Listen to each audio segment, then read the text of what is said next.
Hi అండి, welcome to my channel Pavan Madhav. ఎలా ఉన్నారు? అందరూ బాగున్నారా? నేను కూడా బాగున్నానండి. ఈరోజు కార్తీక మాసం ఏకాదశి, ఉద్దాన ఏకాదశి అంటారు. ఈరోజు యోగ నిద్ర నుంచి విష్ణుమూర్తి మేలుకుంటారని చెప్తారు. జ్యేష్ఠ మాసంలో వచ్చే ఏకాదశిని తొలి ఏకాదశి అంటారు, శయన ఏకాదశి అని కూడా అంటారు.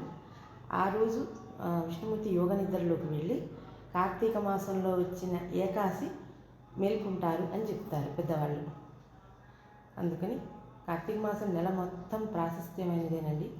ఈరోజు ఉద్దాన ఏకాదశి, రేపు చిలక ద్వాదశి, అదే క్షీరాబ్ది ద్వాదశి అని అంటారు. తర్వాత పౌర్ణమి, అట్లా అన్నమాట.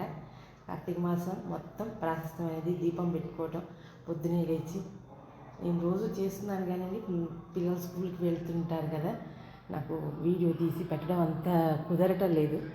తెల్లవారుజామున 4 దీపం దేవుని దగ్గర పెట్టేసుకుంటూ ఉంటాను. తర్వాత పిల్లల్ని స్కూల్కి పంపించడం, తర్వాత పూజ చేసుకోవటం నాకు కుదరటం లేదు.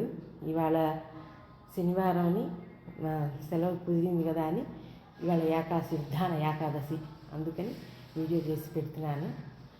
ఈరోజు ఏంటంటే మా ఇంట్లో సెంటు మల్లె పూలు ఉన్నాయి. ఇదివరకు కూడా చూపించాను. ఇవాళ కూడా నా అదృష్టం పూలు వచ్చాయి, దేవుడికి పెట్టాను. భగవంతుడి దయ. ఓకేనండి, ఉంటాను. బాయ్.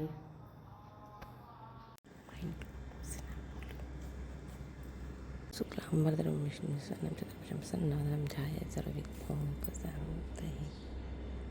సెంటు మల్లె.